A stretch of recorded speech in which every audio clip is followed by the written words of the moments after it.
Welcome to Story Grove, where we share screen-free stories for kids without noisy advertisements. We hope you enjoy.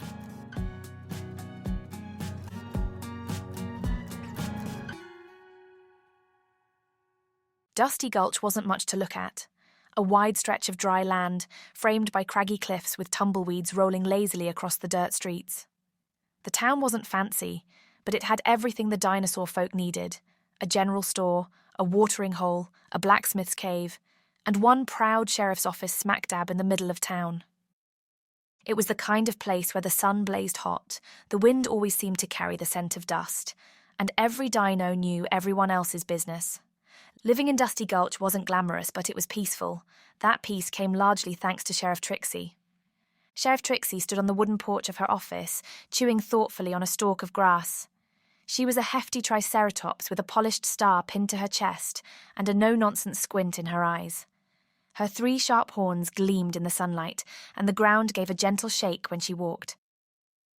Every dino in Dusty Gulch respected Trixie. She kept the peace, made sure no trouble stirred, and always had an eye on anyone new in town. This morning, though, Trixie's gaze was fixed on the horizon. A stranger was walking toward town, a sleek figure, lean and quick-footed. As he stepped closer, Trixie could make out the unmistakable curve of his claws and the glint of sharp teeth. A velociraptor. Trixie's horns tilted slightly. Raptors had a reputation: fast, clever, but too often causing trouble. And Dusty Gulch had no room for trouble. The stranger reached the sheriff's porch and tipped an imaginary hat. "Howdy," he said, voice smooth as a desert breeze. "Name's Riff. Looking to settle down, maybe find some honest work." Trixie crossed her front legs. "We don't see many of your kind round here." Riff grinned, showing just a hint of sharp teeth. "I figured that. Thought maybe it was time for something different."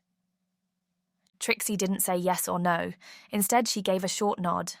"You behave yourself, Riff. Dusty Gulch don't take kindly to ruffians." Word spread fast. By noon, every dinosaur in town was whispering about the new raptor. At the general store, old Stego, an elderly stegosaurus with a bad back and a slow drawl, leaned toward the Apatosaurus clerk. "Velociraptors ain't known for their manners," he muttered. Over at the watering hole, a group of young pachycephalosaurs were daring each other to poke their heads out and catch a glimpse of Riff. Even down by the blacksmith's cave, the Ankylosaurus blacksmith grumbled as he hammered a new horseshoe-sized plate. "Ain't right, letting raptors in without a watchful eye." The town barber, a feathered oviraptor named Oliver, peered nervously from his shop window. "Heard he's quick on his feet. Hope he's not quick with his claws." Dusty Gulch had seen its share of strangers passing through, but none had stirred the pot like Riff. For his part, Riff kept his head low. He wasn't interested in causing trouble. He helped an elderly brachiosaurus carry groceries. He stopped to pick up a loose barrel rolling down the street after a gust of wind. He even tipped his imaginary hat to the young dinos gawking from behind fences. But suspicion is a tough thing to shake, and Riff could feel it in every sideways glance. It wasn't just Dusty Gulch's natural caution. No, the town had history with raptors. Out beyond the canyon ridge, far from the neat row of buildings, there was another group watching Dusty Gulch with interest. Slick and his gang lounged in the shadows of the rocks, their eyes sharp and gleaming. Slick was another velociraptor, sharper, meaner, and twice as sneaky. His gang wasn't big, but they were quick, always raiding nearby towns, snatching food or knocking over water barrels, then slipping away before anyone could catch them. Slick flicked his tail lazily. "Well now," he drawled, "word's out, there's a lone raptor setting up shop in Dusty Gulch." The others chuckled. "Reckon he's one of us?" asked Spike, a younger member of the gang. Slick's grin widened. "Don't matter. We'll pay him a visit. See where his loyalties lie." Back in town, the sun was starting to lower in the sky, casting long shadows. Riff found himself sitting outside the watering hole, watching the last few dinos wander home. Sheriff Trixie approached, her heavy steps deliberate. "Keeping out of trouble?" she asked casually. Riff gave her a lopsided grin. "Trouble's the last thing I want." Trixie studied him for a long moment, chewing her stalk of grass thoughtfully. "Just so happens Trouble's been known to come looking anyway." She glanced toward the horizon, where the canyon ridge loomed dark against the fading light. "You might want to watch your back, Riff," she added, voice low. Riff nodded, sensing something unspoken in her warning. That night, as the stars blinked into the sky and the town settled into its usual quiet, Riff stood by the edge of the street, gazing toward the canyon. Far off, in the shadowy rocks, something moved. Maybe it was just the wind. The following morning in Dusty Gulch, life went on as usual, or at least it seemed to. The townsfolk went about their routines. Old Stego shuffled down the main street to fetch his morning paper. The pachycephalosaurs clumsily played tag near the watering hole, and Oliver the barber dusted off his shop sign while glancing suspiciously toward the canyon ridge. But under the surface, there was a ripple of unease, and Riff felt it everywhere he went. He could feel it in the way conversations halted when he approached the general store. He saw it in the cautious eyes of the Apatosaurus shopkeeper, who rang up his order without a word. Even young dinos who'd giggled behind fences yesterday now whispered nervously instead. Riff kept his head down, trying not to let it get to him. After all, he'd come to Dusty Gulch to escape that old life, the one everyone assumed he belonged to. But there were some things you couldn't outrun. Out near the canyon ridge, Slick and his gang were already planning their next move. Slick stood on a tall rock scanning the town below. He narrowed his eyes when he spotted Riff moving between the shops. "Looks like he's keeping himself busy," Slick sneered. Spike, the youngest of the gang, hopped up beside him. "Think he's going soft?" Slick's grin sharpened. "Nah, I know his type. Probably just biding his time. Same as us." He flicked his tail. "Tonight, we'll pay a little visit. Give him a friendly reminder who he really belongs with." That evening, as the town sky turned dusky purple and the cicadas began their chorus, Riff decided to take a stroll down to the blacksmith's cave. He figured if anyone might tolerate his company without much chatter, it would be the blacksmith Ankylosaurus, Hammer. True enough, when Riff arrived, Hammer was too busy pounding metal plates to bother with small talk. Sparks flew, and the rhythmic clang echoed through the cave. Riff watched quietly, admiring the steady strength in every swing. After a while, Hammer glanced over. "You need something, Raptor?" Riff shook his head. "Just looking. Not much else to do." Hammer snorted but didn't shoo him away. Long as you ain't causing trouble." Riff nodded. He could live with that, but the peace didn't last. As the stars climbed higher, the gang slithered into town like shadows. Slick led the way, creeping through back alleys and past sleeping homes. The others followed, claws clicking softly on the ground. They stopped outside the sheriff's office, keeping low behind barrels. Slick motioned for silence, then nodded toward the watering hole across the street. "The water tower's next," he whispered. "But first, let's send a message to our friend." Meanwhile, Riff was making his way back toward his rented stable when he heard it, the unmistakable sound of claws scraping where claws shouldn't be. He froze, ears twitching. A shadow slipped past the general store, another darted behind the post office. Riff's heart sank. He knew those movements, knew the way raptors travelled in packs. And they were here for him. A crash echoed from the watering hole. Riff darted toward the sound, rounding the corner just in time to see Slick and his gang toppling barrels, knocking over crates, scattering supplies like confetti. Slick spotted him instantly. Well, well, he grinned, stepping forward. "Didn't think we'd forget about you, did you, Riff?" Riff stood tall, trying to keep his voice even. "What do you want, Slick?" Slick's grin widened. "Heard you've been playing house with these townies. Figured you might need a reminder where you belong." The gang snickered behind him. "I don't belong anywhere near you," Riff said sharply. Slick's eyes glinted. "That's so.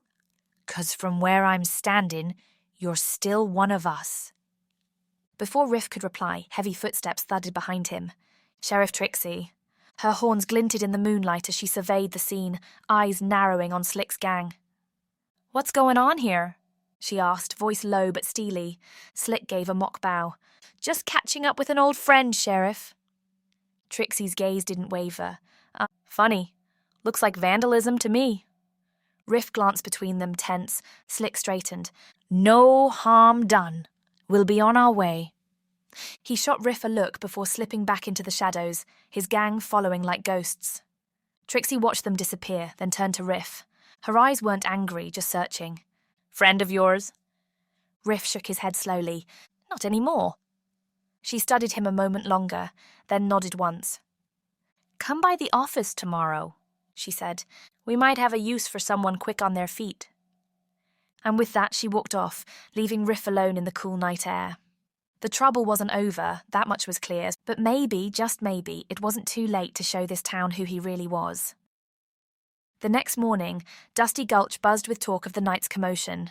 Dinosaurs gathered outside the general store, whispering nervously about the overturned barrels and scattered supplies. Others shook their heads, muttering about troublemakers and suspicious types. Riff felt every glance as he walked down the street. Though no one spoke to him directly, he could hear the undercurrent in their voices. "That raptor brought him here. You can't trust his kind. He's got one foot out the door already." He tried to ignore it, heading straight for the sheriff's office like Trixie had asked, but it weighed heavy. Sheriff Trixie was waiting, horn polished and posture steady. She didn't waste time. "Riff," she said, nodding toward a chair. "Sit." He obliged. "I know who those raptors are," she continued. "Slick's gang. Been on my radar a while now. You know them better than anyone." Riff met her gaze. "Used to run with them. Long time ago." Trixie nodded. "Which means you know how they think." She leaned forward, voice low. "They're planning something. And I don't think last night was the main event." Riff hesitated. "They talked about the water tower once, back before I left. Said if you control the water, you control the town." Trixie's eyes narrowed. "Then we'd best be ready." As the day wore on, Riff patrolled the town alongside Trixie. She kept quiet, letting him observe. Riff noticed how the gang had left signs, tracks near the outskirts, faint claw marks on the troughs, overturned crates near the ridge trail. They were watching, waiting. He stopped by the blacksmith's cave, nodding to Hammer. "Think you could rig up some metal spikes? Something to slow 'em down if they charge through town?" Hammer grunted but got to work. Riff then swung by the general store, chatting with the clerk about securing the back door. Piece by piece, he helped fortify Dusty Gulch, but not everyone was convinced. At the watering hole, old Stego shook his head. "You're wasting time, Raptor. Leopards don't change their spots, and neither do raptors." Riff bit back a reply, jaw tight. He wasn't doing this to prove anything to old Stego or anyone else. He was doing it because it was right. That afternoon, Riff decided to take a walk along the outskirts of town. The wind rustled dry grass as he paced, thinking. He remembered running with Slick and the others years ago, pulling the same stunts they were pulling now. Back then, it felt like freedom. No rules, no responsibilities. But freedom had come with a cost, always looking over your shoulder, always moving, never welcome. He didn't want that life anymore. He kicked at a rock, watching it skitter down a slope. Then he noticed something. Tracks. Fresh ones, raptor tracks leading toward the water tower. His stomach clenched. By dusk, Trixie had gathered a few trusted dinos. Hammer the blacksmith, Clara the crow who perched on rooftops, and a couple of young but strong apatosauruses. "Slick's making his move tonight," she told them, "and we're ready." Riff outlined his plan. Barrels rigged to roll, spikes hidden in the dirt, Clara keeping watch from above. "We'll give 'em a surprise they won't forget," he said. The group nodded, determination settling over them like dust. As the moon climbed high, the town grew still. Riff crouched behind the blacksmith's cave, eyes fixed on the street. He didn't have to wait long. Slick and his gang slithered into town, shadows stretching long. Slick strolled up to the watering hole, claws tapping rhythmically. "Evening, Sheriff," he called smoothly. "Thought we'd pay one last visit." Trixie stepped out from behind a barrel, horns gleaming. "Leave now, Slick. You won't get what you're after." Slick smirked. "That so?" He glanced at Riff. "You coming back to the winning side, or sticking with these townies?" Riff stepped forward, voice steady. "Not anymore." Slick's grin faded. "Guess you forgot where you came from." Without warning, he lunged. The gang surged forward, but they weren't prepared. Riff's rigged barrels rolled into place, blocking the path. Hammer's spikes sent two of the gang tumbling. Clara squawked loud from above, alerting the others. Trixie and Riff stood side by side, unflinching. Slick snarled, realizing they'd been outmaneuvered. The gang scrambled, trying to find another route, but the traps and barricades funneled them back toward the outskirts. One by one they scattered, fleeing into the night. Slick paused, glancing back at Riff. For a moment something flickered in his eyes, surprise, maybe even respect. Then he turned and vanished into the shadows. Morning came, and with it the townsfolk gathered in the square. No one spoke at first, then Oliver the barber stepped forward. "Heard you stayed? Helped?" Riff nodded but said nothing. Old Stego grumbled, then sighed. Maybe not all raptors are the same." Hammer gave a rare smile. "Town's safer today, thanks to you." Trixie clapped Riff on the back. "Told you trouble comes looking sometimes." Riff smiled faintly. "Guess it's nice to send it packing once in a while." 1 year later, Dusty Gulch had changed. The sun still blazed hot, tumbleweeds still rolled lazily down the streets, and the craggy cliffs still framed the quiet town. But there was a new energy in the air, a steadier rhythm, a stronger sense of community. At the heart of it all, Sheriff Trixie stood tall as ever, but she wasn't the only one keeping the peace. Riff walked confidently down Main Street, a shiny deputy's badge pinned to his chest. Dinosaurs nodded as he passed, no longer whispering or casting suspicious glances. He stopped by the general store to help old Stego with a heavy crate, exchanged friendly banter with Hammer at the blacksmith's cave, and tipped his imaginary hat to Oliver the barber. The young pachycephalosaurs even chased after him, begging him to teach them how to move as fast and clever as a raptor. It wasn't perfect, no town ever was, but Dusty Gulch felt like home. That evening, as the sky turned orange and gold, Riff stood outside the sheriff's office alongside Trixie. "Quiet day," she remarked, chewing thoughtfully on her usual stalk of grass. Riff chuckled. "Can't say I missed the excitement." She glanced at him sideways. "You sure about that?" Before he could answer, Clara the Crow swooped down and perched on the office sign, giving a sharp squawk. Trixie smiled faintly. "Never know when trouble might come looking again." Riff nodded, but this time he wasn't worried. Because when trouble came, Dusty Gulch would be ready. And so would he.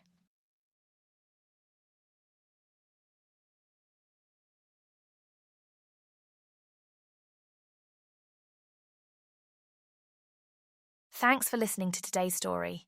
We hope you enjoyed it and feel calm and cozy. If you'd like more screen-free, ad-free and wholesome stories, don't forget to follow our channel. Or hop on over to our YouTube channel for even more wholesome screen-free tales. See you next time.